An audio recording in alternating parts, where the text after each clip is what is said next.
Nous sommes en 1875. Les États-Unis comptent 38 États. La reine Victoria dirige le Royaume-Uni. La Tour Eiffel ne sera pas construite avant 12 ans. L'Empire State Building, pas avant 50 ans. L'espérance de vie moyenne d'une femme du 19e siècle est d'environ 45 ans. Mais une femme en particulier, née cette année-là, va presque tripler ce chiffre. Elle s'appelle Jeanne-Louise Calment. Elle est née le 21 février à Arles, en France, au début du boom industriel mondial. Elle avait 1 an quand le téléphone a été inventé. Le phonographe a suivi 2 ans plus tard, puis l'automobile, la radio, la télévision, l'ordinateur et Internet au fil des décennies. Au moment de la création de Microsoft, Jeanne Calment avait déjà 100 ans. Lorsque le premier smartphone a été inventé, elle en avait 117. Une femme vivant dans les années 90 pouvait se souvenir de l'époque où les bougies étaient utilisées pour éclairer les maisons. Elle avait connu un monde sans avions et sans vaisseaux spatiaux. Les frères Wright ont pris leur envol alors que Jeanne Calment était déjà adulte, âgée de 28 ans. Lorsque le premier homme a été envoyé dans l'espace, elle avait 86 ans. Madame Calment détient le record du monde de la plus longue durée de vie jamais atteinte. Elle a vécu 122 ans et 164 jours. Vraiment ?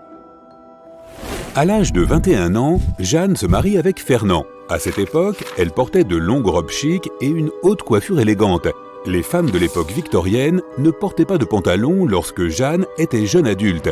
En 1898, Jeanne a donné naissance à son unique enfant, Yvonne. Lorsque sa fille a atteint la trentaine, elle et sa mère ont commencé à porter des costumes sur mesure, une mode lancée par Coco Chanel dans les années 20. Jeanne a survécu à beaucoup d'événements au début du XXe siècle. Mais le pire est arrivé en 1934. Sa fille Yvonne est décédée à l'âge de 36 ans. En 1942, Jeanne perd aussi son mari Fernand. En 1963, à 88 ans, elle se retrouve toute seule. Elle a survécu à tous ses héritiers. N'ayant plus personne à qui confier l'immense appartement familial, elle conclut un accord avec son notaire, maître Raffray, en 1969. Jeanne accepte que Raffray lui verse 2500 francs par mois, environ l'équivalent en dollars américains aujourd'hui, pour le reste de sa vie. Une fois qu'elle sera partie, il sera propriétaire de l'appartement. Cela semble être une bonne affaire à conclure avec une personne de 94 ans. Mais elle finit par lui survivre aussi. Sa veuve a continué d'honorer les paiements jusqu'au décès de Jeanne en 1997.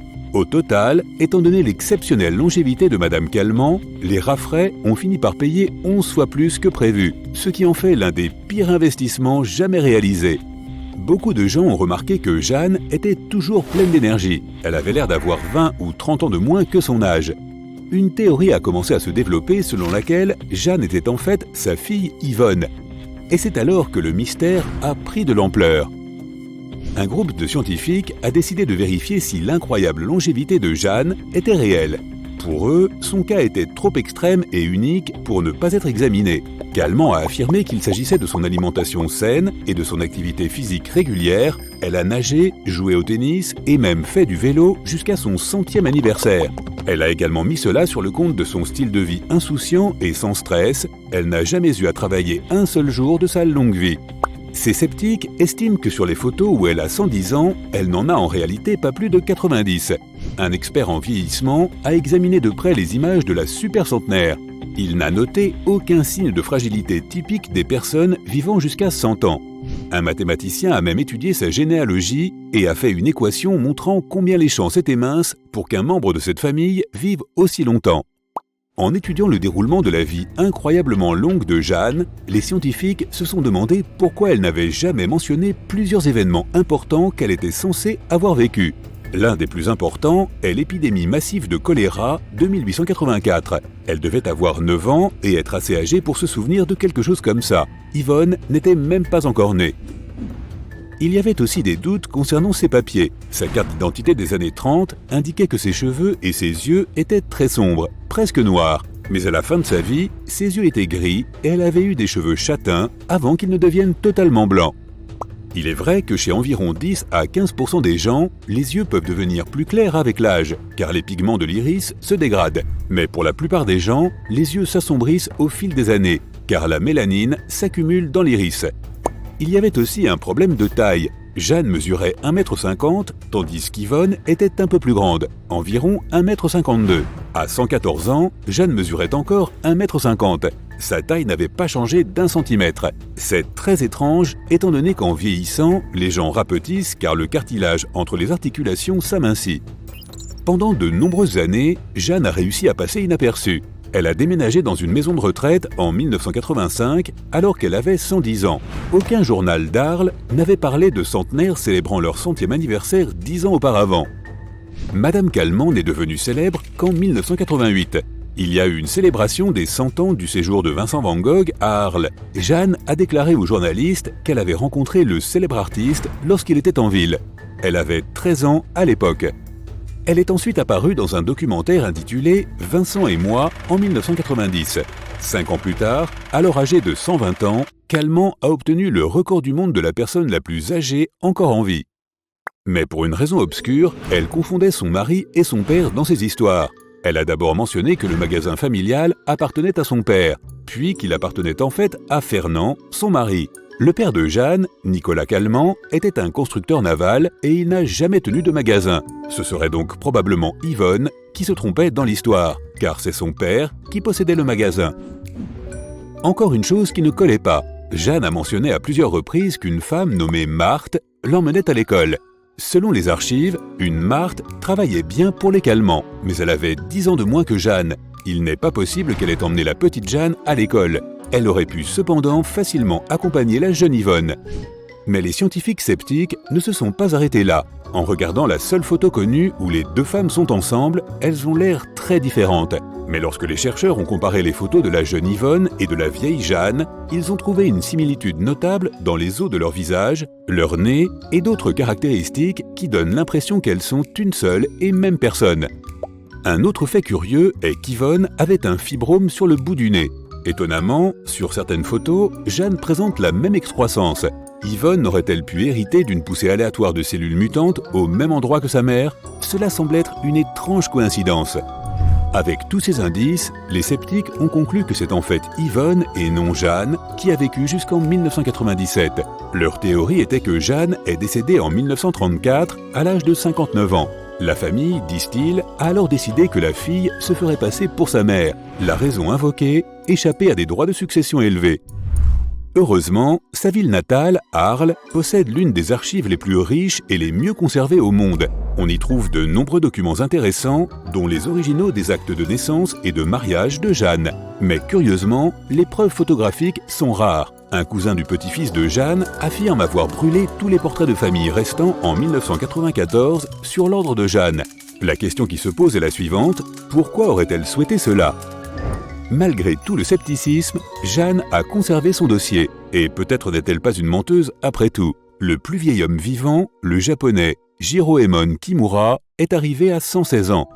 D'ailleurs, le Japon occupe la première place des pays du monde en termes de population centenaire. Il compte plus de 70 000 personnes âgées de 100 ans ou plus. Nous ne saurons peut-être jamais si la vieille Jeanne était sa fille ou non. Mais peut-être vaut-il mieux se concentrer sur ce que les personnes âgées d'aujourd'hui font de bien. En 1898, une personne vraiment unique a vu le jour à Boston, dans le Massachusetts. Il s'agit de William James Sidis. Son père, Boris, était un psychologue réputé et sa mère, Sarah, un médecin. Ils se sont rendus compte que leur fils était spécial alors qu'il était encore tout petit. Un jour, sa mère le trouva en train d'écrire une lettre, c'était avant son premier anniversaire. Puis un autre jour, ses parents le virent lire attentivement le New York Times en comprenant tous les mots. Il n'y a rien d'inhabituel à cela, si ce n'est le fait que William avait moins de 2 ans. Ses parents comprirent alors que c'était un génie. Ils dépensèrent les économies de la famille pour acheter des livres, des cartes, des manuels scolaires et des dictionnaires afin de soutenir leur fils et de lui apporter de nouvelles connaissances. À 4 ans, William lisait les écrits d'Homère en version originale. À 6 ans, il se plongeait dans l'œuvre d'Aristote. À l'âge de 6 ans encore, il terminait d'écrire son 4e livre. L'un de ses livres était un ouvrage d'anatomie. À l'âge de 8 ans, William parlait et écrivait couramment l'anglais, le latin, le français, le russe, l'hébreu, le turc et l'arménien. Mais cela ne lui suffisant pas, il inventa sa propre langue. Ses parents étaient un peu surpris par ses capacités. Ils se rendirent compte qu'il était trop intelligent pour fréquenter une école ordinaire. Il était plus intelligent que tous les enseignants et les élèves réunis. À l'âge de 9 ans, William réussit haut la main tous ses examens et fut accepté à Harvard. Mais le règlement de cette grande école ne lui permettait pas d'y entrer à un si jeune âge. Alors, pendant encore 2 ans, il continua à fréquenter son ancienne école et à s'y ennuyer. Il n'arrêta pas pour autant d'écrire des livres. Il termina un roman, quelques poèmes en français et la constitution d'une utopie fantastique. C'est bien ce qui distinguait William des autres prodiges. Un jeune génie commence généralement par apprendre une seule science. Mais notre héros s'intéressa et réussit dans des domaines de connaissances extrêmement variés. Mathématiques, astronomie, langue, politique, biologie, philosophie et bien plus encore. Enfin, William eut 11 ans. On le laissa étudier à Harvard. Tous les élèves et les professeurs étaient surpris de voir un élève aussi jeune. Mais surtout, c'est l'étendue de ses connaissances qui les éblouissait. Certaines personnes l'admiraient, d'autres le trouvaient bizarre. William s'en sortit très bien à Harvard, passa facilement tous ses examens et donna même des conférences au club de mathématiques. Le sujet de ces conférences était l'un des plus difficiles de cette discipline, les corps quadridimensionnels.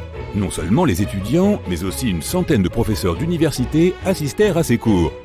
Pour la plupart des gens, ces conférences étaient trop difficiles. Mais les rares personnes qui comprenaient ce dont William parlait étaient stupéfaites par ses connaissances vraiment pointues. Ses professeurs pensaient que William deviendrait un grand astronome et mathématicien. Il découvrirait de nouveaux mondes, ferait des découvertes, inventerait de nouvelles façons d'étudier l'astronomie. Il deviendrait probablement le plus grand mathématicien du monde. Malheureusement, les connaissances ne suffisent pas pour réussir dans la vie.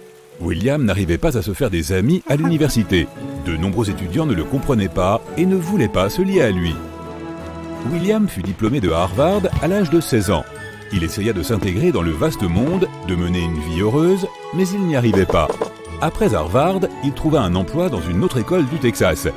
William enseigna les mathématiques, mais sa carrière d'enseignant se termina rapidement. La direction de l'école lui demanda de quitter son poste car il était beaucoup plus jeune que tous les enseignants et que tous les élèves. Les gens n'aimaient pas devoir apprendre d'un homme aussi jeune. Parallèlement à cela, William devenait une célébrité. Les journaux écrivaient sur lui et les journalistes l'interviewaient. Mais William ne supportait pas d'être le centre de l'attention. Il décida donc de s'éloigner de tous ceux qui le connaissaient et de mener une vie tranquille. Au cours des années suivantes, William se déplaça de ville en ville et vécut sous différents noms, pour que personne ne découvre qui il était. Il tenait des emplois ordinaires comme tourneur, serrurier et comptable dans une petite entreprise avec de petits salaires. Lorsque les gens le reconnaissaient, William déménageait dans une nouvelle ville. Il continuait à écrire des livres. Il termina un ouvrage de 1200 pages sur l'histoire des États-Unis. Il collectionnait les billets de train et de tramway et écrivit un livre à leur sujet. Il écrivait aussi sur les sciences et l'astronomie. Il publiait tous les livres sous différents noms. Malheureusement, il n'avait pas beaucoup de succès et ne lui rapportait pas d'argent. Nous ignorons encore aujourd'hui le nombre de livres qu'il a écrits sous tous ses noms d'emprunt. Des années plus tard, l'un de ses livres serait vendu aux enchères pour plusieurs milliers de dollars. Il parlait couramment 40 langues, mais certains experts et biographes affirment qu'il en connaissait en vérité plus de 200. William mena une vie tranquille et probablement heureuse. Il travaillait comme charpentier à New York, vivait dans un appartement modeste et voyait ses amis. Les biographes qui étudient sa vie disent que les gens qui étaient proches de William l'adoraient. Tout le monde l'a décrit avec des mots exceptionnellement doux. Il semble donc que William ait été heureux à l'âge adulte malgré une jeunesse un peu difficile. Mais certains experts pensent qu'il a été malheureux toute sa vie. Puis, en 1937, son quotidien fut transformé par sa rencontre avec une femme qui devint son amie. Elle lui rendait visite et ils discutaient de divers sujets. Les choses se passaient bien. William était heureux d'avoir une nouvelle amie. Mais bientôt, un long reportage fut publié sur lui dans un magazine célèbre. Il décrivait sa vie en détail et sous un mauvais jour. Dans cet article, William apparaissait comme un fou solitaire. Il s'avéra que sa nouvelle amie était en fait journaliste et qu'elle s'était rapprochée de William dans l'intention d'en apprendre le plus possible sur sa vie. Maintenant, des centaines de milliers de personnes avaient une fausse image de lui. Mais William décida de se défendre et de poursuivre le magazine pour atteinte à sa vie privée. Au bout d'un certain temps, William perdit son procès. Malgré sa vie secrète, le juge le considérait comme une personne publique et il ne trouvait rien de mal à ce que les gens apprennent des choses sur la vie d'un personnage comme lui. Il quitta sa maison et recommença à se cacher des gens. personne ne sait comment il passa sa vie pendant les années suivantes. En 1944, il décéda à l'âge de 46 ans. Il n'était pas riche à ce moment-là et travaillait comme employé de bureau. Il n'avait pas d'argent sur son compte. Il n'avait pas d'amis autour de lui. Personne ne sait ce qu'il fit de ces dernières années. Presque personne ne le comprit de toute sa vie. Qui sait quel succès il aurait pu atteindre si les gens avaient été plus gentils avec lui. Au cours de sa vie, William passa plusieurs tests de QI. À chaque fois, les résultats montrèrent clairement qu'il était un génie. Albert Einstein avait un QI de 160 points. Léonard de Vinci aurait eu un QI de 180 points. Et Isaac Newton de 190 points. William Sidis avait un QI situé entre 250 et 300 points.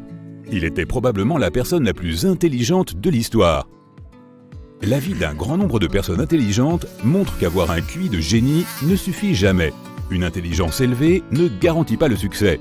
Il est important d'avoir également une intelligence sociale. C'est-à-dire savoir comment se comporter en public, comment s'adresser correctement aux gens et comment leur plaire. De nombreuses personnes peuvent intuitivement deviner ce que ressent leur interlocuteur. Ils savent comment et quand poser la bonne question et donner la bonne réponse. Une personne pourrait peindre des tableaux incroyables, mais ne jamais savoir comment les présenter correctement. Par conséquent, ses œuvres pourraient paraître tout à fait communes du vivant de l'artiste. Un violoniste de génie qui ne sait pas organiser sa carrière peut se retrouver injustement à la rue toute sa vie. Il est important de savoir présenter son talent de manière à ce que les autres le perçoivent.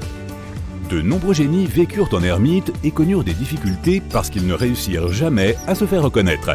Il existe des gens pour qui la génétique n'a aucun secret, mais qui ne savent pas comment se comporter à une fête. Des personnes mal intentionnées manipulent souvent les génies à des fins égoïstes en les trompant. De l'autre côté, certaines personnes à l'intelligence moyenne obtiennent des postes de haut niveau, deviennent célèbres et réussissent grâce à leur intelligence sociale et à leur travail acharné.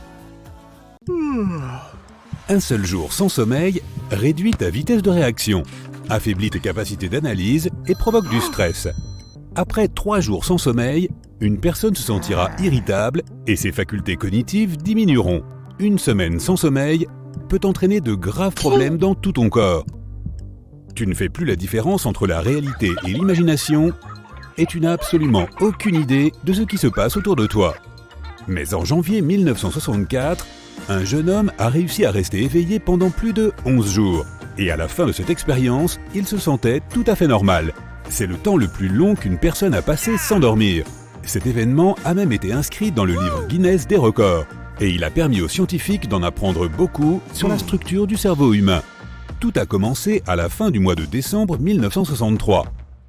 2 lycéens, Randy Gardner, 17 ans, et son ami, réfléchissaient à une idée pour un projet scientifique. Les 2 amis ont rapidement décidé qu'ils feraient une expérience sur le sommeil. L'objectif était de rester éveillé le plus longtemps possible et de battre le précédent record. Il avait été établi par un DJ qui avait réussi à travailler pendant 260 heures d'affilée. Cela représente presque 11 jours complets. La musique à fond et le fait d'être constamment en mouvement avaient permis au DJ de rester éveillé. Mais pour Randy, il allait être difficile de rester occupé, surtout la nuit. Au départ, le sujet du projet était l'influence de l'insomnie sur toutes sortes de capacités humaines. Nos 2 garçons ont rapidement réalisé qu'ils n'avaient pas le bon équipement pour une étude en bonne et due forme. Du coup, ils décidèrent de découvrir en quoi le manque de sommeil affecte nos capacités cognitives ainsi que notre aptitude à jouer au basket. Randy devait rester actif et son ami faisait tout pour qu'il ne s'endorme pas. Au début, tout se passait bien. L'ami assistant tenait un journal où il notait les moindres changements dans le corps du sujet de l'expérience. Les 2 premiers jours furent assez faciles pour Randy. Il était tout le temps debout, jamais allongé. Il se sentait agréablement stimulé, s'amusait et faisait du sport. Pendant tout ce temps, son ami prenait des notes dans son journal. Mais le 3e jour, c'est l'ami qui s'est endormi contre un mur. Il s'était assoupi en prenant des notes. Heureusement, Randy a réussi à rester éveillé. Les garçons ont vite compris qu'ils ne pourraient pas s'en sortir sans une aide supplémentaire. Ils ont donc appelé un 3e ami et ont rédigé un article pour un journal de San Diego. William Demant, de l'université de Stanford, a lu l'article et s'est intéressé à cette expérience. À cette époque, Demant était probablement la seule personne au monde à étudier le phénomène du sommeil. Il a immédiatement fait sa valise et est allé rendre visite à Randy. Ainsi, 4 personnes participaient désormais à l'expérience. Ils testèrent le goût, l'ouïe et l'odorat de Randy. Après 3 jours, ses capacités cognitives et sensorielles commencèrent à décliner. Le lendemain matin, Randy se sentit nauséeux. En cherchant dans la maison, il trouva des agrumes. L'odeur des mandarines et des oranges l'aida à se débarrasser de cette sensation désagréable. Nos amis ne dormaient plus qu'à tour de rôle. Ils ne laissaient jamais Randy s'ennuyer. S'il fermait les yeux ne serait-ce qu'une seconde, le sommeil pouvait l'engloutir instantanément. Un jour, ils jouèrent au basket pendant des heures et le lendemain, ils allèrent au bowling. Une fois la nuit tombée, les choses devenaient plus difficiles. La nuit, personne ne savait quoi faire. Ils s'ennuyaient et il était difficile d'empêcher Randy de s'endormir. Étonnamment, même après une semaine sans sommeil, Randy continuait à réaliser d'excellentes performances au basket. Il jouait même mieux que ses amis. De plus, ce qu'il disait demeurait clair et logique. À ce moment-là, la plupart des journaux américains avaient écrit des articles sur l'expérience. Randy était devenu une célébrité et cela l'aidait à rester éveillé. D'autres scientifiques vinrent observer l'expérience. À l'aide d'exercices de mathématiques, ils testèrent les capacités intellectuelles de Randy. Et là, il montra de mauvais résultats. Il était en train de résoudre un problème de maths quand soudain, il oublia ce qu'il était en train de faire. Les chercheurs scannèrent également son cerveau et enregistrèrent son activité. Finalement, l'expérience touchait à sa fin. Dans quelques heures, Randy allait battre le record précédent. Il n'avait pas dormi depuis presque 11 jours. Les scientifiques décidèrent de l'emmener dans un hôpital spécialisé pour voir comment son cerveau se comporterait une fois qu'il se serait endormi. Le 8 janvier 1964, à 2 heures du matin, le nouveau record fut établi. Randy n'avait pas dormi depuis 264 heures. Enfin, il pouvait aller se coucher. Les chercheurs attachèrent des électrodes à son crâne pour observer l'activité de son cerveau. Randy tomba dans un sommeil profond. Plusieurs heures passèrent. Il se réveilla, alla aux toilettes, puis se recoucha. Cela dura 8 heures, 10 heures. Randy ne se réveilla qu'au début de la 15e heure de sommeil. Et il se rendit tout simplement à l'école. Tout le monde était surpris. Il semblait que cette expérience délicate n'avait pas eu de conséquences négatives. Randy continua à étudier comme avant, à jouer au basket et à passer du temps avec ses amis. Pendant ce temps, les scientifiques étudiaient les résultats de leurs recherches. Il s'avéra que pendant toute l'expérience, le cerveau de Randy n'avait pas arrêté de faire la sieste. Les différentes parties de son cerveau dormaient les unes après les autres. Lorsque le garçon jouait au basket, ses capacités d'analyse étaient mises en veille. Lorsqu'il travaillait sur des problèmes de mathématiques, la partie de son cerveau responsable des réactions s'éteignait. En d'autres termes, une partie de son cerveau se reposait un peu, puis elle se réveillait, et une autre partie de son cerveau allait faire la sieste. Randy n'était pas la première personne à veiller au-delà d'une nuit. Auparavant, le cerveau humain avait déjà fait l'expérience du manque de sommeil et avait appris à se reposer de cette manière, par zone, en distribuant ses ressources de manière égale. Mais tout le monde n'en est pas capable. Très probablement, Randy était génétiquement prédisposé à rester éveillé aussi longtemps. Plusieurs personnes ont essayé de battre le record, mais aucune n'y est parvenue. Au cours de ces expériences, nombreux sont ceux qui ont eu de graves problèmes de santé. Ils avaient des hallucinations, oubliaient ce qui leur était arrivé la minute précédente, n'arrivaient pas à réfléchir et se comportaient de manière extrêmement désagréable avec les autres. Et ce n'est pas étonnant, le manque de sommeil provoque de l'anxiété et un mauvais stress. Sans sommeil, ton corps ne peut tout simplement pas fonctionner correctement. Cela peut entraîner des problèmes si tu sors, mais même à la maison, tu pourras oublier le feu sur ta cuisinière ou d'éteindre ton fer à repasser. Tu risques de t'endormir au moment le plus inopportun. Tu pourrais voir une licorne et lui courir après sans penser aux conséquences. Tu pourrais perdre la sensation de la faim ou au contraire te mettre à manger énormément. Et cela pourrait te donner des problèmes d'estomac. En fait, personne ne devrait mener de telles expériences. C'est pourquoi le livre Guinness des records a cessé d'enregistrer les tentatives visant à battre le record de Randy, pour que les gens arrêtent de se faire du mal. Mais revenons à notre histoire. Un long moment a passé. Tout le monde a oublié le record. Et puis un jour, Randy a donné une interview. Il y a admis qu'il avait souffert d'insomnie pendant longtemps après l'expérience. Pendant des années, il avait lutté contre ce problème. Puis, il avait enfin réussi à se fixer un rythme de sommeil normal. Randy pouvait s'endormir, mais il ne se reposait pas plus de 6 heures par jour. La nature a donné au corps humain la capacité de survivre dans des situations extrêmes. Par exemple, si tu ne manges pas pendant une longue période, ton corps active son mode de survie.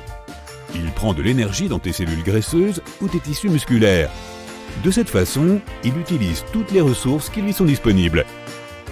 Une personne peut vivre sans nourriture pendant plusieurs semaines et sans eau pendant plusieurs jours. Et dès que cette personne reçoit de la nourriture et de l'eau, son corps se rétablit. Il en va de même pour l'endurance. Pendant des milliers d'années, les gens ont couru pour survivre.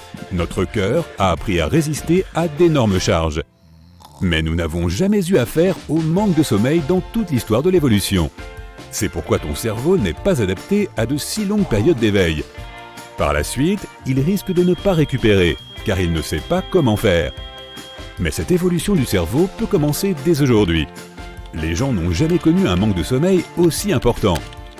Réseaux sociaux, fêtes, émissions de télévision, travail de bureau épuisant, vols fréquents, tout cela exerce une pression plus forte que jamais sur notre cerveau. Par le passé, une personne pouvait chasser un mammouth, retourner dans sa grotte et se coucher immédiatement. Aujourd'hui, après une dure journée de travail, nombreux sont ceux qui surfent sur Internet et se fatiguent encore plus. C'est pourquoi il est si important de se tenir à des heures de sommeil régulières. Tu déboucles ta ceinture de sécurité et tu te lèves, te dégourdissant les jambes pendant un long vol. Tu te diriges vers les toilettes et songes à te rafraîchir. Soudain, tu es projeté dans les airs. Les bagages volent autour de toi. Tu as l'impression que c'est la fin du monde. Tu es à 9000 mètres au-dessus du sol et tu pressens un atterrissage en catastrophe. Avant que tu n'aies le temps de réfléchir, tout devient noir. Début 2001, un énorme Boeing 747 transportant plus de 400 personnes a décollé de l'aéroport international de Tokyo à Haneda. Le vol s'est déroulé normalement jusqu'à ce qu'il atteigne l'altitude de 12 000 mètres et sa vitesse de croisière. Le service du repas était en cours et des passagers étaient debout, comme pour tout autre voyage. Un peu plus tôt dans la journée, un vol de la compagnie aérienne japonaise entre Busan, en Corée du Sud, et Tokyo, au Japon, avait commencé de la même façon. L'avion était plus petit, avec environ 250 personnes à bord. Il avait commencé à se stabiliser à environ 11 000 mètres. Ces deux avions étaient sur une trajectoire de vol similaire, à seulement 600 mètres de distance, et devaient se croiser au-dessus de l'île japonaise de Honshu. Ils étaient tous les deux proches de cette intersection lorsque le pilote du Boeing 747 a remarqué que son indicateur anti-collision s'était déclenché. C'est à ce moment-là qu'il a compris que quelque chose clochait. L'un des aspects cruciaux des voyages aériens modernes est la coordination du contrôle du trafic aérien.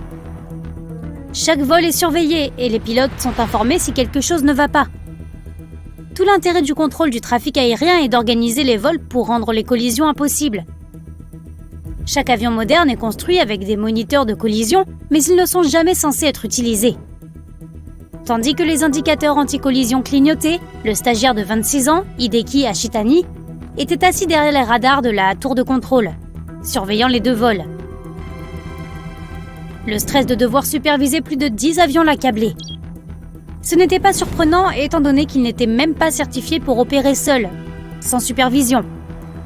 Lorsqu'il a remarqué la collision potentielle, il s'est précipité pour éviter une catastrophe. Il a rapidement contacté le vol de Busan qui volait à 11 000 mètres et leur a dit de descendre plus bas, en essayant de créer un plus grand écart entre les avions. Mais dans sa précipitation, Ashitani a fait une terrible erreur.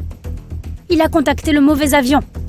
Au lieu de dire au Boeing 747 de réduire son altitude, le pilote de l'autre avion a suivi ses instructions et est descendu de 12 000 mètres à 11 000 mètres, soit exactement la même hauteur que le 747.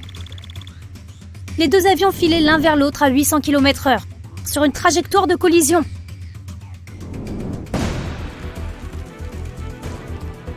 Ashitani commençait à paniquer. Lorsqu'il a remarqué que le vol en provenance de Busan n'était pas descendu, il lui a rapidement ordonné de tourner à droite. Le pilote n'avait bien sûr pas suivi les instructions données car elles avaient été envoyées au mauvais avion. Pour une raison inconnue, l'instruction de tourner à droite n'est parvenue à personne cette fois-ci. Les communications du contrôle aérien étaient défaillantes et les pilotes n'avaient aucune idée de l'ampleur du danger qu'ils couraient. En voyant Ashitani paniquer derrière le panneau de contrôle, sa superviseuse s'est précipitée à son poste et a pris le contrôle de la situation. Elle a contacté le vol de Busan et lui a ordonné de monter. Mais étonnamment, elle a donné cet ordre à un vol qui n'était même pas en service ce jour-là. Les deux vols l'ont ignoré car ils ne savaient pas que le message leur était destiné.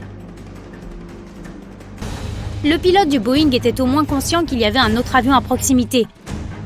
Mais sa confiance dans le contrôle du trafic aérien le réconfortait. Si quelque chose ne tournait pas rond, quelqu'un quelqu'un lui aurait sûrement envoyé des instructions. À ce stade, le crash commençait à sembler inévitable. Pour les passagers des vols, cependant, tout semblait normal. Ils étaient peut-être en train de manger un encas, de se dégourdir les jambes ou de faire la queue pour aller aux toilettes, ignorant complètement qu'ils étaient en train de foncer sur un autre avion. Heureusement pour les plus de 600 personnes impliquées, le pilote était bien entraîné et confiant dans une situation qui aurait figé la plupart de ses pairs. À travers son pare-brise, il a vu quelque chose qu'aucun pilote ne devrait jamais voir. Un autre avion se dirigeant directement vers lui. Grâce à un sang-froid et une réactivité remarquables, le pilote du Boeing a saisi la manette et l'a incliné aussi bas qu'il le pouvait pendant les secondes dont il disposait avant la collision. Le Boeing est passé directement sous l'autre avion. Imagine que tu es un pilote et que tu vois le sol devant toi au lieu du ciel. Ils s'en sont tous les deux sortis intacts. Cet homme a sauvé la vie de plus de 600 personnes. Cela ne veut pas dire que tout le monde s'en est sorti sans une égratignure. Les passagers n'étaient absolument pas au courant de l'incident, si bien que peu d'entre eux étaient attachés. Ils étaient totalement impuissants, car le changement de direction les a projetés contre l'intérieur de l'avion. Avec le mouvement soudain de l'avion, beaucoup ont heurté le toit avec la force d'un accident de voiture. Tous les objets et personnes non sécurisées ont été projetés dans les airs. Certains ont même eu l'impression que l'avion venait de toucher le sol. Par miracle, seuls 7 passagers et 2 membres d'équipage ont été gravement blessés, et les autres n'ont subi que des blessures mineures. Le pilote a fait demi-tour vers Tokyo pour permettre à tous les blessés d'être soignés. Grâce à la réaction rapide des équipes médicales et à l'incroyable réactivité dont a fait preuve le pilote, tous les passagers du vol ont survécu. Chaque fois que tu voyages en avion, tu t'engages à traverser le ciel à des vitesses allant jusqu'à 800 km/h dans une coque métallique fragile. Tu es entouré d'énormes moteurs dangereux, à 10 ou 11 km au-dessus du sol. Il n'y aurait sûrement aucun moyen de survivre si l'avion lui-même commençait à tomber en panne, n'est-ce pas? L'amérissage de la baie d'Hudson montre que des pilotes compétents peuvent surmonter des obstacles apparemment insurmontables. Le 15 janvier 2009, le vol 1549 devait se rendre de New York à la Caroline du Nord. Le pilote, Chesley Sullenberger, était un ancien pilote de planeur qui s'était reconverti dans les vols commerciaux dans les années 80. Le ciel était dégagé et les conditions étaient favorables. C'était un vol typique pour les 155 passagers à bord, jusqu'à ce que le pire se produise après seulement 1 minute et demie de vol. Alors que l'avion montait à 900 mètres, ils ont percuté une nuée de bernaches du Canada. Elles ont frappé tout l'avion, mais surtout, certaines se sont coincées dans les 2 moteurs.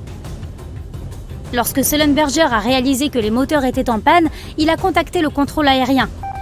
Il lui a ordonné de se poser à l'aéroport le plus proche, mais il a réalisé que c'était impossible. Avec des moteurs défaillants et aucune piste dégagée pour atterrir, il a dû prendre le contrôle de la situation pour sauver la vie de toutes les personnes à bord. Sans le contrôle total de son avion, il n'était pas en mesure de fonctionner à l'altitude normale. Il a volé si bas qu'il est passé juste au-dessus du pont George Washington, à seulement 270 mètres.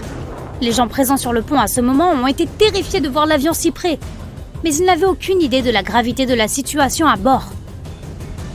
Alors que l'avion volait à 225 km/h, Sullenberger a vu le fleuve Hudson devant lui et n'a pas eu d'autre choix que d'y amérir. Dans la tour de contrôle, tout le monde a été choqué d'entendre ce qu'il comptait faire, mais il n'y avait pas d'autre option. Atterrir sur une piste est une chose, mais les pilotes commerciaux ne sont pas formés pour amérir sur un fleuve. Sullenberger a dû faire le vide dans sa tête et planifier l'amérissage tout en perdant de l'altitude. Il s'est assuré de laisser la queue toucher l'eau avant le nez. Amérir avec le nez en premier aurait compromis davantage les moteurs et causé encore plus de dégâts. Étonnamment, l'avion a touché l'eau sans se briser. Sa vitesse a progressivement diminué jusqu'à ce qu'il atteigne un rythme lent et régulier sur la surface de l'eau. De loin, les gens auraient pu croire que ce n'était qu'un bateau qui se déplaçait lentement. Mais les passagers n'étaient pas encore tirés d'affaire. Le stress de l'amérissage avait provoqué l'ouverture d'une des portes à l'arrière de l'avion et avait endommagé le fuselage. Il a rapidement pris l'eau et les passagers se sont précipités vers les toboggans gonflables pour être évacués. Un ferry est arrivé à une vitesse impressionnante pour aller chercher les passagers en détresse, qui ont attendu sur les ailes et les toboggans gonflables. Tous ont été légèrement blessés par la collision avec l'eau, mais tous ont survécu. Le capitaine Sullenberger est entré dans l'histoire comme l'un des pilotes les plus remarquables de tous les temps, ayant sauvé tant de personnes d'une situation apparemment sans espoir. Un film a même été réalisé sur son héroïsme.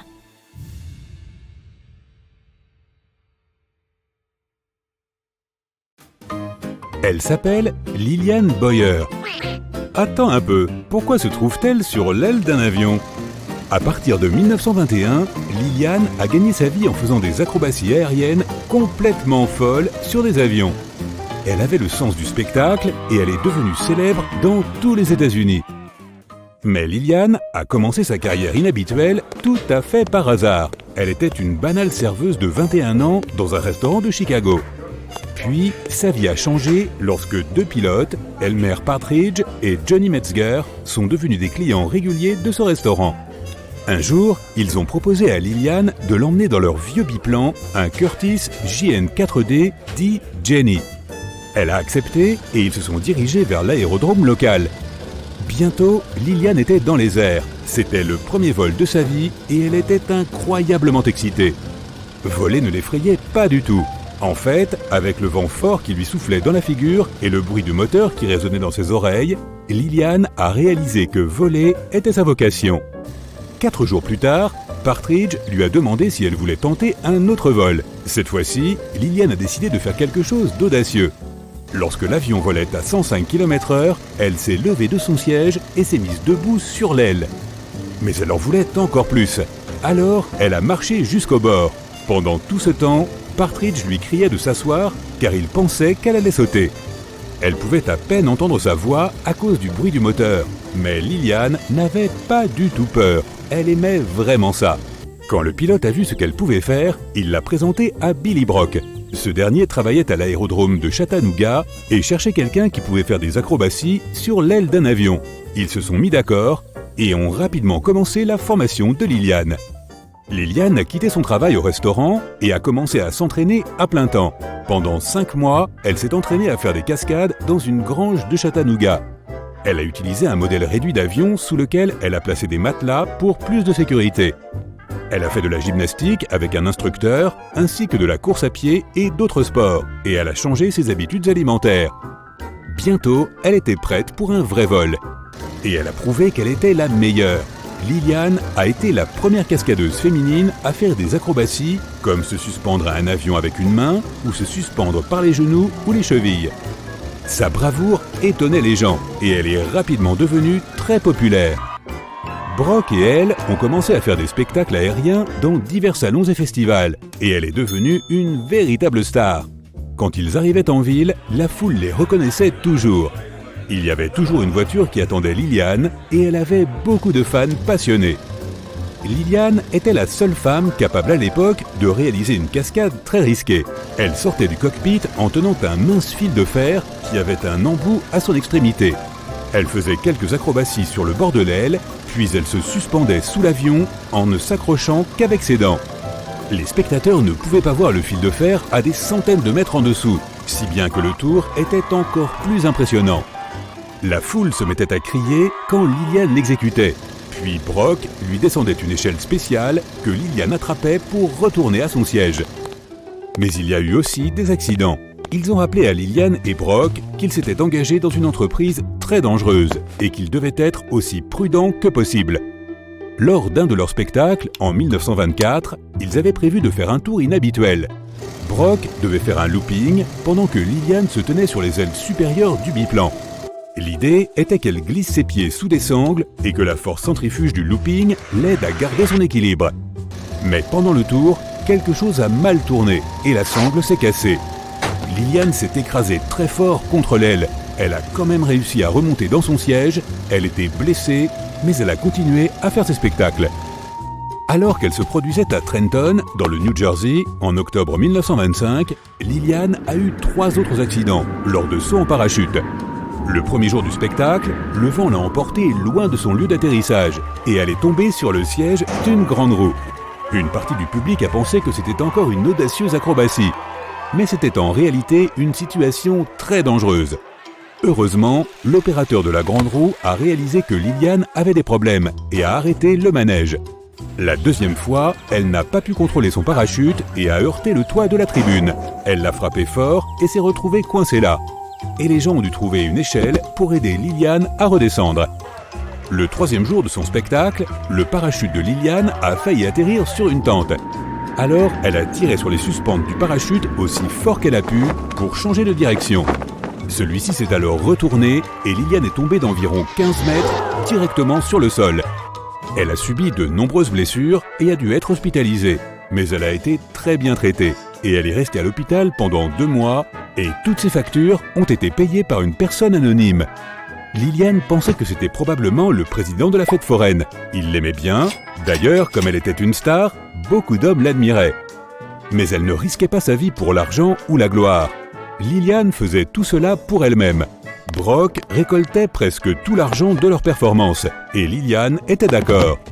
Ils se produisaient généralement 2 ou 3 jours d'affilée, voire une semaine entière. Ils étaient payés 1000 à 1200 $ pour une représentation. Mais Liliane ne percevait que 100 $. Comme elle l'a dit elle-même, c'était quand même une somme décente et c'était suffisant pour elle. Brock dirigeait l'entreprise, entretenait l'avion et engageait des mécaniciens et des membres d'équipage. Leur spectacle s'appelait toutefois le cirque volant de Liliane Boyer. Et il y avait une raison à cela. Brock était amoureux de Liliane. Le fait de travailler ensemble en permanence les avait rendus proches tous les deux. Mais ça n'a pas marché. Liliane lui a dit qu'il n'y aurait rien entre eux, même si elle l'appréciait beaucoup. Elle avait confié sa vie à son pilote et elle admirait son talent. D'ailleurs, elle disait qu'il était le meilleur pilote qu'elle ait jamais connu. Avant chaque vol, il vérifiait tous les systèmes, les câbles et les mécanismes. Il lui disait où aller et Liliane l'écoutait. Et c'est Brock qui a inventé la plupart des acrobaties. Il y avait une confiance totale entre eux et ils ne faisaient qu'un. Après la mort de Brock, Liliane a continué à faire des cascades avec un autre pilote, mais elle ne pouvait pas lui faire confiance comme elle avait fait confiance à Brock. L'un de ses tours les plus connus était de passer d'une voiture à un avion, mais elle ne l'a jamais tenté avec le nouveau pilote. Au cours de sa carrière de cascadeuse, entre 1921 et 1928, Liliane a donné 352 spectacles dans 41 États américains et au Canada. Elle a effectué 143 passages d'une voiture à un avion et 37 sauts en parachute. Mais en 1928, les vols à basse altitude ont été interdits et les cascades dangereuses réalisées sur les ailes des avions sont donc passées à la postérité. Près d'un demi-siècle plus tard, Liliane est redevenue une célébrité au San Diego Aerospace Museum. Une section entière de ce musée a été consacrée à ses incroyables exploits. Liliane était l'invitée d'honneur de tous les événements qui s'y sont déroulés. Un soir, elle a eu l'une des plus agréables surprises de sa vie. Il s'agissait d'un vol à bord d'un biplan Boeing PT-17. Sauf que cette fois, Liliane, qui avait désormais 80 ans, n'a pas marché sur les ailes et n'a pas effectué de cascade dangereuse. Mais quand elle a atterri, elle a admis qu'elle l'avait ardemment désiré. Le pilote lui avait dit de ne pas sortir du cockpit. De plus, elle ne pouvait pas lui faire autant confiance qu'elle avait pu faire confiance à Brock.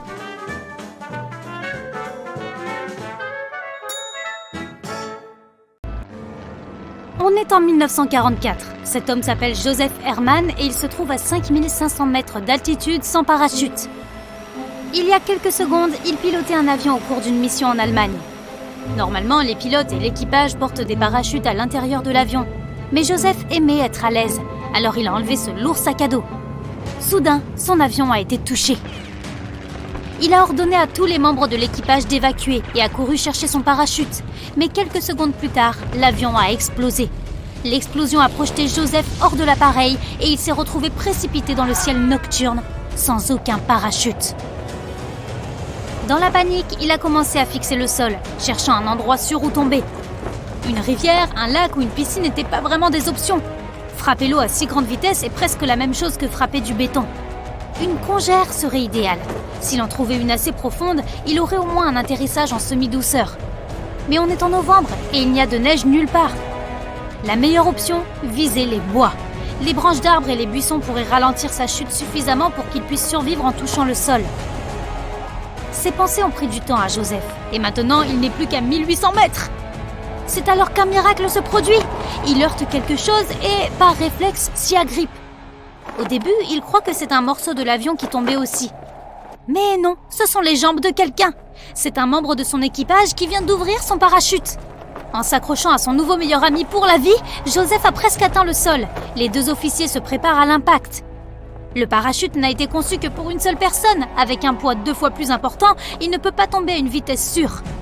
Bien que Joseph ait reçu un coup massif à la poitrine de la part de son partenaire de parachutisme, il réussit quand même à se poser. Il souffre de plusieurs blessures, mais il a quand même survécu à une chute de 5500 mètres. Mais ce n'est même pas le record de chute libre sans parachute. Voici Vesna Vulovic. Il y a encore 50 ans, elle était hôtesse de l'air stagiaire et comme la plupart du temps, elle s'occupait des passagers en cabine. L'avion volait à plus de 10 000 mètres quand il s'est disloqué. Vesna a survécu au chaos initial et a entamé sa chute libre. Elle a immédiatement perdu conscience et n'a gardé absolument aucun souvenir de ce qu'elle faisait alors qu'elle se précipitait vers la terre. Quelques minutes plus tard, elle s'est posée, ou plutôt écrasée, et elle a survécu.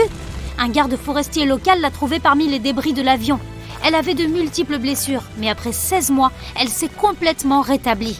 Elle voulait même reprendre son travail d'hôtesse de l'air. Elle n'avait aucun souvenir de l'accident ou de la chute. Elle a peut-être été sauvée par les arbres et la neige.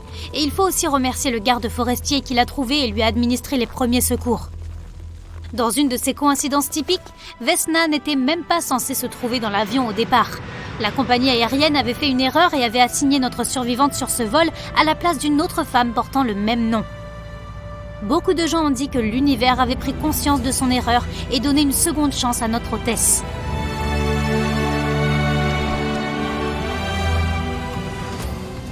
Cet homme se nomme Luke Aikins et il a fait l'une des chutes libres les plus folles de tous les temps. Sans parachute, évidemment. Nous sommes à 7600 mètres. 4 personnes sautent d'un avion et seulement 3 d'entre elles ont un parachute. Le pauvre gars sans parachute est notre héros. Les autres sont les membres de son équipage. Ils filment le saut de Luke et l'aident à rester dans la bonne direction. Ils ont des fusées de signalisation attachées à leurs pieds pour que Luke puisse les distinguer à travers les nuages. Nous sommes maintenant à 5200 mètres. La vitesse de Luke est maintenant de 240 km/h et son pouls est presque 3 fois plus élevé que son rythme cardiaque habituel. Vers la moitié du trajet, un membre de l'équipage aide Luke à retirer son masque à oxygène. Plus l'altitude est élevée, moins il y a d'oxygène. Donc quand Luke a quitté l'avion, il a eu besoin d'un masque pour l'empêcher de s'évanouir. Mais maintenant, notre héros respire à nouveau tout seul. 1500 mètres. Les autres membres de l'équipe ouvrent leur parachute et Luke est laissé tout seul. Il s'approche du site d'atterrissage. C'est un filet géant de la taille d'un 8e de terrain de football. Il est tendu entre 4 grandes grues. Chaque grue a des projecteurs spéciaux pour aider Luke à trouver le lieu d'atterrissage parfait, sur un filet suspendu à 20 étages du sol. Luke est juste au-dessus de sa cible et juste avant d'atterrir, il pivote sur le dos pour atterrir en toute sécurité. 3, 2, 1, atterrissage ? Ou comment appelle-t-on ça ? La foule est déchaînée et Luke peut être fier de lui. Une telle cascade demande presque 2 ans d'entraînement et de pratique. Luke Aikins avait déjà fait 18 000 sauts en parachute auparavant, sachant qu'en moyenne, une chute libre dure 2 minutes et demie. Luke a passé pas moins de 31 jours en chute libre. Et si on sautait de 5 fois plus haut que ça ? Il fait un froid glacial à 39 000 mètres d'altitude. Cette chose s'appelle un ballon stratosphérique. Il est utilisé pour voler à plus de 10 km d'altitude. En 2 heures environ, cet engin a emmené le futur détenteur du record, Félix Baumgartner, dans la stratosphère. Pour sauter de cette hauteur, il avait besoin d'une combinaison spatiale spéciale avec une réserve d'oxygène et un chauffage intégré. Lorsque la trappe s'est ouverte, Félix a eu besoin de 15 minutes supplémentaires pour se remettre les idées en place, puis il n'a eu qu'à faire un simple pas. Et il était parti. Au bout de 20 secondes, il avait atteint une vitesse monumentale de 700 km/h. Et 30 secondes plus tard, il atteignait sa vitesse maximale de 1356 km/h. Félix a volé plus vite que beaucoup d'avions supersoniques et a même franchi le mur du son. Au sol, un groupe de personnes a même entendu le boom supersonique, comme celui que l'on entend quand les avions franchissent le mur du son.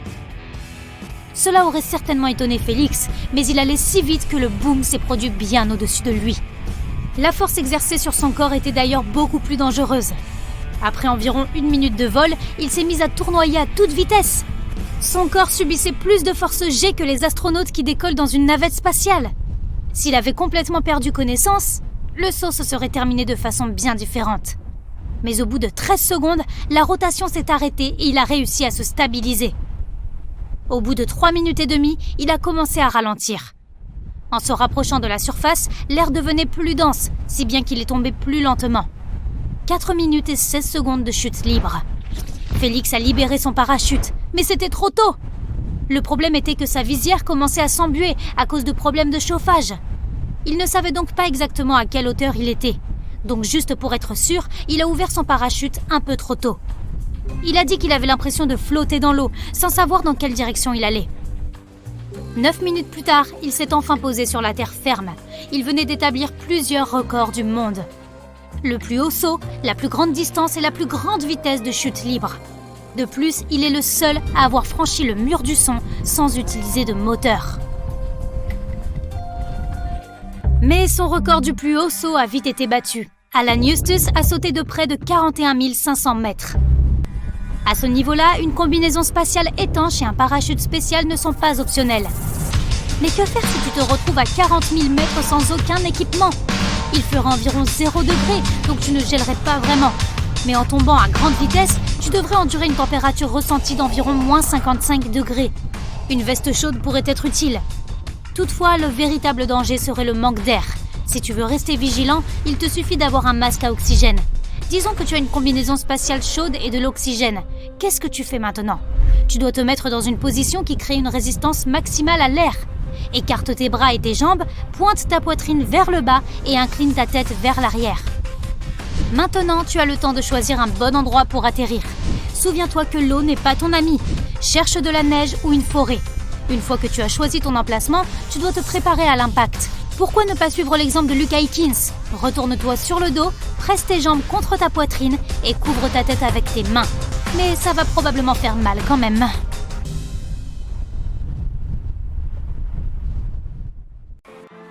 L'eau glacée comprime ta poitrine et t'empêche de prendre une respiration profonde. Tu entends les gens crier. Il est tard dans la nuit et la mer infinie se mêle au ciel noir et étoilé. Tu as peur et tu as froid. Le navire sur lequel tu étais quelques instants plus tôt s'enfonce dans les profondeurs de l'océan. Les personnes qui ont fait naufrage ont souvent peur de l'eau pour le restant de leur jour. Mais la femme dont tu vas écouter l'histoire n'a pas survécu à 1, ni même à 2, mais à 3 naufrages et a continué à travailler sur des paquebots de croisière en tant que stewardess. Voici Violette Jessop, Miss Insubmersible. Son enfance peut être décrite en un mot. Elle a dû grandir rapidement pour s'occuper de ses frères et sœurs. Violette était l'aînée de 9 enfants. La vie est devenue encore plus difficile lorsqu'elle est tombée très malade. Les médecins étaient sûrs qu'elle ne survivrait pas, mais elle a survécu. Très jeune, elle s'installe en Angleterre avec sa mère, prend soin de ses sœurs et va à l'école du couvent. Sa mère travaillait comme hôtesse et lorsqu'elle est tombée malade, la jeune Violette a suivi ses traces. Mais en raison de sa jeunesse et de sa beauté, personne ne voulait l'engager. Ils pensaient qu'elle distrairait les passagers et l'équipage. Mais Violette n'a pas abandonné et s'est présentée à l'une des interviews avec ses pires habits et ses cheveux mal coiffés. Elle voulait montrer qu'elle était prête à travailler dur sur le bateau et qu'elle avait ce qu'il fallait. La jeune fille a été embauchée. Les 2 premières années se sont déroulées dans le calme. Mais ensuite, une série d'événements incroyables a commencé. Ou de malheurs, selon la façon dont on les regarde. En 1910, Violette a obtenu un emploi sur le paquebot le plus luxueux de l'époque, le Royal Mail Ship Olympic. Le navire allait traverser l'Atlantique de l'Angleterre à l'Amérique. Les ingénieurs ne se sont pas concentrés sur la vitesse du navire, mais sur son confort.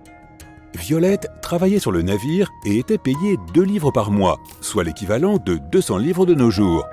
Elle travaillait dur sur le pont du navire du matin au soir, mais cela ne l'effrayait pas. Elle aimait son travail. Elle aimait parler avec les gens et appréciait la belle vue sur l'Atlantique. Ainsi, le 20 septembre 1911, Violette travaillait sur le pont comme d'habitude. La mer était calme et le temps était excellent. Rien ne présageait de malheur. Le navire a navigué à travers le détroit de Solent qui sépare l'île de Wight du continent britannique. À ce moment, le croiseur militaire britannique Hawke est apparu devant. Il aurait dû passer à côté de l'Olympique, mais quelque chose a mal tourné. Les bateaux se sont dirigés droit l'un vers l'autre. Le capitaine de l'Olympique a essayé de manœuvrer pour éviter une collision, mais il n'a pas réussi.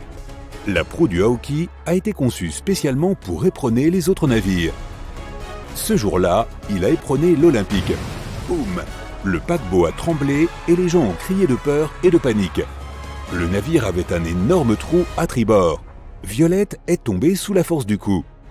Tout portait à croire que l'un des plus grands paquebots de son temps allait couler, mais heureusement, ça n'a pas été le cas. Les deux navires sont restés à flot et personne n'a été blessé.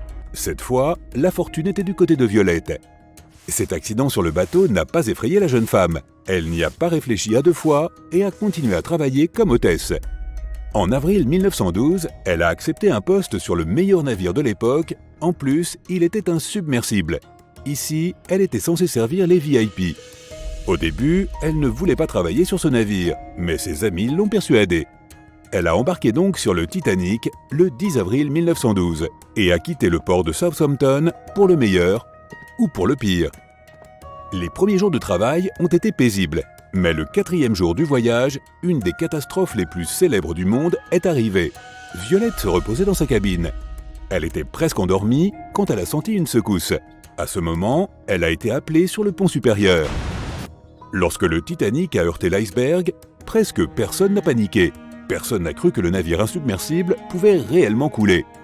Au moment où la cale du navire a commencé à se remplir d'eau, tout le monde était calme sur les ponts supérieurs. Violette ainsi que d'autres stewards étaient présents lors de l'évacuation vers les canots de sauvetage. Les femmes et les enfants ont été évacués en premier. Ensuite, un des officiers du navire a ordonné à Violette de monter dans un bateau pour montrer aux autres femmes qu'elles allaient être en parfaite sécurité. Lorsqu'elle l'a fait, d'autres l'ont suivi et quelqu'un lui a mis soudain un bébé emmailloté dans ses bras. Sans réfléchir, Violette a serré l'enfant contre sa poitrine pour le garder au chaud pendant que le Titanic coulait. Elle n'a pas lâché le bébé jusqu'à ce que son canot de sauvetage soit récupéré par le Carpathia, un navire qui était venu à la rescousse. Une fois à bord du bateau, une femme a couru vers elle. Sans lui dire un mot, elle lui a arraché l'enfant des mains. Violette pensait que la femme était la mère du bébé, alors elle n'a pas essayé de le récupérer. Elle était trop gelée et engourdie pour penser à quel point il était étrange que cette femme n'ait pas dit merci à la personne qui avait sauvé son bébé. De nombreuses années plus tard, Violette a dû se rappeler ce qui est arrivé à l'enfant dans des circonstances assez inhabituelles. Après avoir survécu à l'un des plus terribles naufrages de l'histoire, Violette a continué à travailler en mer contre toute attente. En 1916, elle a accepté un poste d'infirmière sur le navire-hôpital britannique, sœur de l'Olympique et du Titanic, qui allait naviguer dans la mer Égée. Le 21 novembre, le navire a emprunté une route qu'il avait déjà suivie plusieurs fois. Mais ce jour-là, il n'a pas eu de chance. Le Britannic a heurté une mine sous-marine. Violette a réussi à survivre au 3e naufrage de sa vie. Ce sauvetage n'a cependant pas été aussi facile que les deux précédents. Après l'explosion, l'énorme Britannic a commencé à couler rapidement. Il a fallu moins d'une heure pour que le navire sombre complètement. Violette n'a pas eu le temps de monter à bord d'un canot de sauvetage, alors elle a sauté par-dessus bord dans l'eau froide. Là, elle a nagé jusqu'au canot de sauvetage le plus proche et est montée à bord. Mais le sauvetage s'est transformé en un nouveau danger. Les hélices du navire fonctionnaient toujours. Elles tournaient dans l'eau et tiraient le bateau vers elles. Violette a sauté du bateau juste à temps pour échapper aux hélices. Mais son calvaire était loin d'être terminé. Une fois dans l'eau, elle a été tirée sous la quille du bateau et s'est cognée la tête. La seule chose qui lui a évité de perdre conscience, et probablement sa vie, a été ses cheveux épais. Finalement, Violette a pu s'échapper du moteur et a été récupérée par un autre bateau. Pendant les années qui ont suivi, Violette a souffert de maux de tête. Lorsqu'elle est finalement allée voir le médecin, il lui a dit qu'elle avait une chance incroyable. À cause de l'incident du Britannic, elle avait une fracture du crâne. Ces 3 catastrophes auxquelles Violette a réussi à survivre ne l'ont pas arrêtée. Elle a continué à travailler sur des bateaux de croisière jusqu'en 1950. Elle a fait 2 fois le tour du monde sur le luxueux paquebot Belgian Land. Heureusement, la série d'accidents s'est terminée et Violette n'a plus jamais fait naufrage.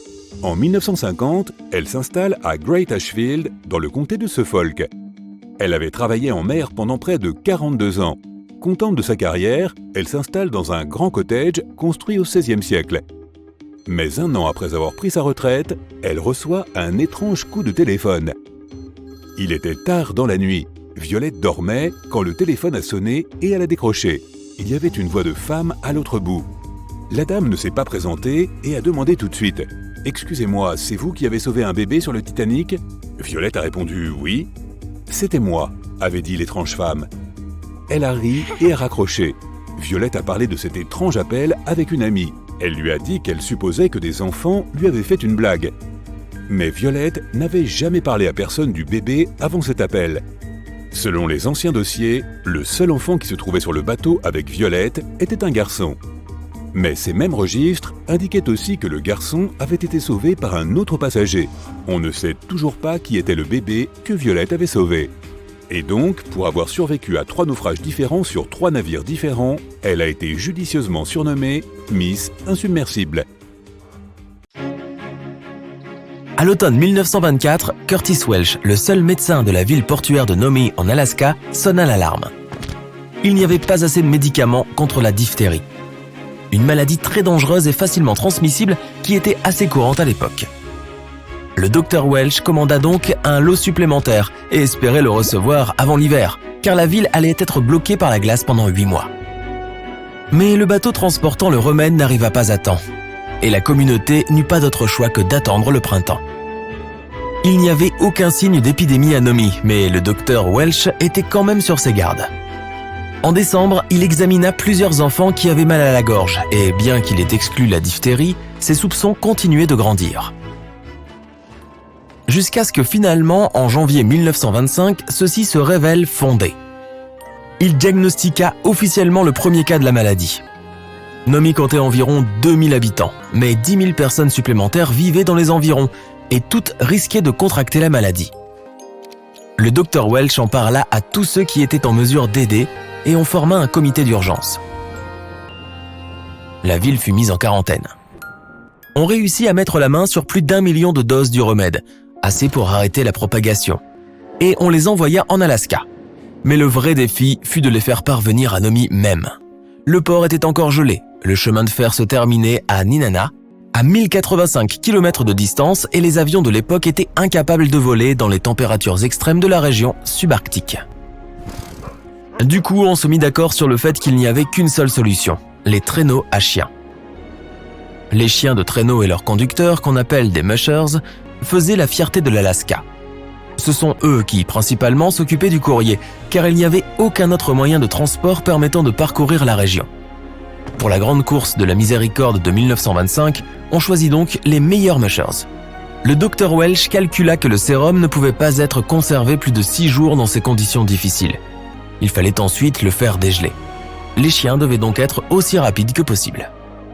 Le meilleur musher était un dénommé Leonard Sepala et son chien de tête un husky sibérien nommé Togo. Ils vivaient à Nome et y étaient célèbres pour leur rapidité et leur endurance. Le remède devait être livré en train à Nenana et, de là, 2 équipes devaient se relayer. Une première équipe, chargée de la précieuse cargaison, partirait de Nenana, pendant que l'autre, partant de Nome, courait à sa rencontre. Le point de rencontre se trouvait presque à mi-chemin, dans la ville de Nulato. Sepala avait été choisi pour parcourir les 645 km aller-retour depuis Nome. Mais après son départ, on décida d'ajouter d'autres équipes au relais afin d'aller plus vite. On diviserait la course en étapes de 48 km à peu près. Mais Sepala n'était pas au courant, et cela faillit causer une catastrophe pour Nome. Sepala et son traîneau coururent aussi vite qu'ils le purent, coupant court par Norton Sound, une baie de la mer de Bering, dont la traversée était dangereuse à cause du mouvement de la glace. Il fut le seul musher à oser ce raccourci, et cela lui permit de gagner une journée entière de voyage. L'équipe réussit à traverser cette zone difficile, malgré une météo terrifiante. En effet, l'hiver 1925 fut le plus froid en 20 ans, avec des rafales de vent faisant chuter la température jusqu'à moins 73 degrés Celsius. Au bout de 275 km, Sepala, certain d'avoir encore près de 80 km devant lui, aperçut soudain un autre musher en difficulté avec ses chiens. Quand il passa devant lui, ne voulant pas ralentir, il entendit l'homme l'appeler à travers le vent et la neige. « Le sérum, je l'ai ici !» Les mushers venant de l'autre côté avaient été plus rapides que prévu. L'homme avait obtenu le remède plus d'1 jour en avance sur le programme initial. Et ce fut un pur hasard qu'il soit ainsi tombé sur Sepala. S'ils ne s'étaient pas rencontrés, le remède aurait facilement pu être perdu, scellant le destin de Nome. Sepala prit la cargaison et fit demi-tour. La nuit tombait et il devait à présent parcourir la partie la plus dangereuse du voyage. Il accorda un court repos à ses chiens puis se décida. Il oserait à nouveau traverser Norton Sound. Les vents s'intensifièrent et un violent blizzard éclata alors que Sepala se trouvait à mi-chemin de Norton Sound. Il craignit de se perdre et de s'échouer sur une plaque de glace, mais Togo, son fidèle chien de tête, mena l'équipe en toute sécurité grâce à son odorat parfait. Et puis Sepala entendit un grincement inquiétant. Le pire était en train d'arriver. La glace bougeait sous leur traîneau. Si la banquise se mettait à bouger, l'équipe pouvait se retrouver en pleine mer. Ils ne savaient pas combien de kilomètres il leur restait à parcourir dans cette tempête de neige avec une visibilité presque nulle. Mais ils faisaient confiance à ses chiens et surtout à Togo, et ils poursuivirent. La banquise continuait de se briser, et Sepala était tellement déterminé à s'en sortir vivant qu'il fut presque surpris lorsque le voile de neige se leva soudainement et qu'il vit le rivage. Ils y arrivèrent. Mais il restait encore beaucoup de chemin à parcourir. Ils atteignirent un relais routier de l'autre côté de Norton Sound et se reposèrent un peu. Puis, ils reprirent la course, 4 petites heures plus tard. Togo, persévérant comme toujours, mena son équipe vers le mont Denali, une ascension de 13 km. Finalement, le traîneau arriva à la ville de Golovin, où il fut rejoint par un autre musher, à qui Sepala transféra sa cargaison. En tout, l'équipe avait parcouru plus de 420 km en 5 jours, battant largement tous les autres traîneaux. Toute la gloire aurait dû revenir à Togo pour ses efforts héroïques, mais il en fut autrement. La dernière étape d'un peu plus de 80 km fut parcourue par Gunnar Kaasen et son chien de tête Balto. Kaasen ne devait parcourir que la moitié de cette distance en fait, mais en arrivant trop tôt à son point de relais, il trouva le musher suivant endormi. Pour ne pas perdre de temps, il décida de continuer et de livrer les médicaments lui-même. Balto semblait d'accord, il était encore en pleine forme, malgré un long voyage dans le blizzard et le froid glacial. C'est ainsi que le 2 février, à 5h30 du matin, le remède arriva à Nome. Il fut prêt à être utilisé quelques heures plus tard. Les citoyens fous de joie accueillirent Kaasen et Balto avec des hurrahs. Peu de temps après, leur renommée s'étendit au-delà de la ville et même de l'Alaska, faisant du musher et de son chien des célébrités dans tout le pays. Chacun des participants à la course reçut un prix et les félicitations du président. Mais la renommée de Balto fut immense. Il reçut une clé symbolique en forme d'os de la ville de Los Angeles. On lui érigea une statue à New York et il joua même dans un film. Et 70 ans plus tard, un dessin animé basé sur ces événements fut produit par Disney. Togo fut lui aussi célébré, mais son rôle dans ce que l'on appela la grande course au sérum ne fut pas aussi largement reconnu. L'année suivante, Sepala et son chien de tête voyagèrent dans de nombreux États, attirant partout des foules enthousiastes. Finalement, ils décidèrent de s'installer dans la ville de Poland Spring, dans le Maine, où Sepala ouvrit un chenil de husky sibérien. Togo y vécut dans l'amour et le respect jusqu'à la fin de sa vie en 1929. 3 ans plus tard, Leonard Sepala vendit son chenil et retourna en Alaska pour participer aux Jeux Olympiques d'hiver en tant que conducteur de chien de traîneau. Son équipe remporta la médaille d'argent. De ces événements, il ne dit qu'une chose. Il était heureux que tout se soit bien passé, mais regrettait que Togo n'ait pas été reconnu comme le véritable héros de la grande course au sérum. Il aurait sûrement été heureux de savoir qu'avec le temps, ce brave chien a finalement reçu les honneurs qu'il méritait, plus qu'aucun autre. Voilà, tu sais tout. Nous sommes donc au milieu du 19e siècle. Il n'y a pas de film, pas de télévision et certainement pas d'internet. Ouais, les gens n'ont pas beaucoup de choix pour se divertir, mais un homme a trouvé le moyen de faire vibrer les masses, même si cela impliquait de mettre sa vie en péril. Il s'appelait William Leonard Hunt, plus connu sous le nom de le Grand Farini. 1852, Bowmanville, Ontario. Le futur cascadeur, voyageur et inventeur est alors un garçon de 14 ans avec de grandes ambitions. Il a décidé qu'il était fait pour le spectacle, mais ses parents en sont très stricts et ne le laissent même pas aller au cirque, ce qui est probablement la plus grande forme de divertissement de l'époque. Le jeune Willy commence à s'entraîner seul avec un fil en cuivre dans son jardin. Il s'entraîne à le traverser à pied. Il fabrique également un trapèze de fortune. Quand le cirque itinérant arrive en ville, Willy sait qu'il ne peut pas ne pas y aller. Les spectacles le fascinent, alors il commence à s'entraîner aux acrobaties.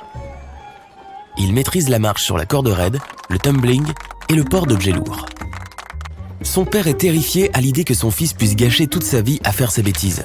Il conclut donc un accord avec le jeune Willy. Il peut continuer à s'amuser avec ses acrobaties s'il fait aussi des études de médecine.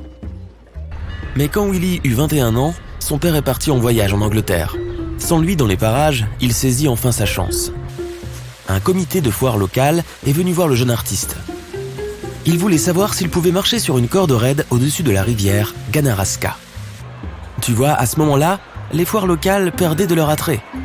Les mêmes vieilles performances, la même nourriture, toujours la même routine.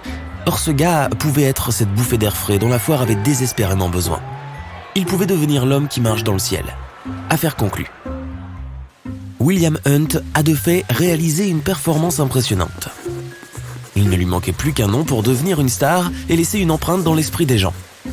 Un jour, il a lu un article sur un médecin et aventurier italien nommé Luigi Carlo Farini. En s'inspirant de cela, il s'est nommé lui-même Signor Farini. Plus tard, il s'est fait appeler le Grand Farini.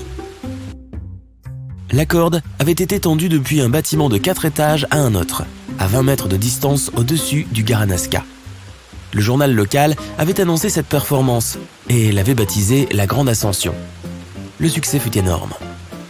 Pourtant, Farini n'était pas le plus grand. Il était toujours le numéro 2, derrière le grand blondin qui lui avait marché sur une corde raide à plus de 300 mètres au-dessus de la rivière Niagara quelques mois avant la cascade de Ganaraska. Farini savait qu'il devait encore améliorer sa performance. Il admirait Blondin, mais il voulait absolument le battre. L'acte de Blondin était difficile à surpasser. Plus expérimenté que Farini et de 14 ans son aîné, Blondin ne se contentait pas seulement de faire des cascades, mais il les rendait amusantes en plus. C'était un extraordinaire homme de spectacle. Il traversait la corde les yeux bandés, les mains menottées, en portant son manager, en poussant une brouette, ou avec un sac au-dessus de son corps. Plus c'était fou, mieux c'était. Ou bien il s'arrêtait au milieu de la corde pour cuisiner une omelette et saluer les passagers des bateaux touristiques du Niagara qui se trouvaient en dessous. Un an plus tard, en 1860, Farini effectua la même promenade au-dessus du Niagara. Il a pu faire les mêmes cascades, se couvrir d'un sac, porter quelqu'un, faire des sauts périlleux, etc. Mais Farini a surpassé son concurrent en se tenant en équilibre sur la tête, en se suspendant à la corde par les orteils et même en portant une bassine sur le dos. Tout en marchant, il a même descendu un seau jusque dans la rivière pour aller chercher de l'eau pour la lessive. Blondin affirmait que personne ne pouvait effectuer les mêmes cascades que lui. Alors le Signor Farini défiait sans fin son idole, voulant l'affronter au-dessus du Niagara. Mais le grand Blondin n'a jamais accepté aucun de ces défis, et surtout pas celui qui prévoyait que Farini porte Blondin à mi-chemin sur la corde, et vice-versa, le reste du chemin. Malgré tous ses efforts, Farini n'a jamais pu sortir de l'ombre du grand Blondin. Blondin était le numéro 1, même aux yeux de la royauté. Le prince de Galles et futur roi d'Angleterre était époustouflé par les performances de Blondin. Il ignorait complètement Farini. Cela dit, même si Blondin s'est révélé être un grand artiste et a conservé la première place, Farini a en fait gagné beaucoup plus d'argent. Blondin devait s'efforcer de 1000 manières pour récolter de l'argent. Farini, lui, était un maître en matière de business. Il a ainsi réussi à conclure un accord avec les chemins de fer régionaux. Il recevait un pourcentage des billets vendus pour chaque train se rendant aux chutes du Niagara pour admirer son spectacle. Et pourtant, chez lui, plus le jeune homme réussissait, plus ses parents étaient déçus par leur enfant. Il n'était pas le médecin que son père aurait voulu qu'il devienne. C'est donc sans le soutien de sa famille, et en perdant la bataille pour la première place avec Blondin, que le grand Farini s'est lancé seul à la conquête de la victoire. Mais pas pour longtemps. En 1861, le jeune homme de 23 ans s'est marié avec une beauté du nom de Mary Osborne. La vie d'une femme d'acrobate n'est pas franchement classique. L'homme l'entraînait à s'accrocher à son dos pendant les marches sur la corde raide, et elle est finalement devenue sa partenaire pour tous ses spectacles. Jusqu'à un jour tragique de l'année suivante, quand Mary a levé une main pour saluer la foule qui l'acclamait. Mais elle a perdu l'équilibre et a glissé. Heureusement, Farini a réussi à s'accrocher à sa robe d'une seule main. Tandis qu'il remontait sa jeune épouse, le destin en décida une fois de plus autrement. Sa robe s'est soudainement déchirée et elle est tombée. Farini était détruit. Mais comme on dit, le temps guérit toutes les blessures. Les choses ont finalement pris un tournant positif pour lui en 1870 lorsqu'il a trouvé la 8e merveille du monde, Lulu. Jeune acrobate parisienne, elle se produisait dans un théâtre de 4000 places sur les Champs-Élysées. Elle sautait à 8 mètres de haut et atteignit même plus tard la hauteur incroyable de 12 mètres. Ils ont commencé à former un duo hors pair. Les deux artistes se sont rendus en Angleterre puis aux États-Unis où le public les admirait, la bouche bée. Au cours d'une représentation, Farini a failli perdre sa précieuse Lulu. Ce jour-là, la barre a glissé de la main de l'acrobate et elle est tombée par terre. Elle a été transportée d'urgence à l'hôpital et heureusement elle a survécu. Mais c'est alors que vint une incroyable révélation. Lulu était en fait le fils déguisé de Farini. Après que son fils a guéri, il a continué à se produire, mais désormais sous sa véritable identité de garçon. Le Royal Westminster Aquarium de Londres était autrefois réputé pour être un immense centre de divertissement. Il avait cependant connu des difficultés financières, et ils ont donc demandé de l'aide à Farini. Pendant un certain temps, il a travaillé comme inventeur, et a mis au point des machines folles pour faire frémir les spectateurs. Il a ainsi fabriqué et breveté le premier canon qui pouvait tirer en l'air. Son boulet de canon humain était une femme nommée Zazel. En peu de temps, elle est devenue aussi célèbre que Lulu. Ils sont bientôt partis en Amérique pour participer au plus grand spectacle de la Terre. Zazel était la vedette principale. Farini était un véritable globe-trotter. Un de ses voyages l'a amené dans le désert du Kalahari en 1885. C'est là qu'il est devenu le premier occidental connu à traverser ce désert à pied et à revenir vivant pour en parler.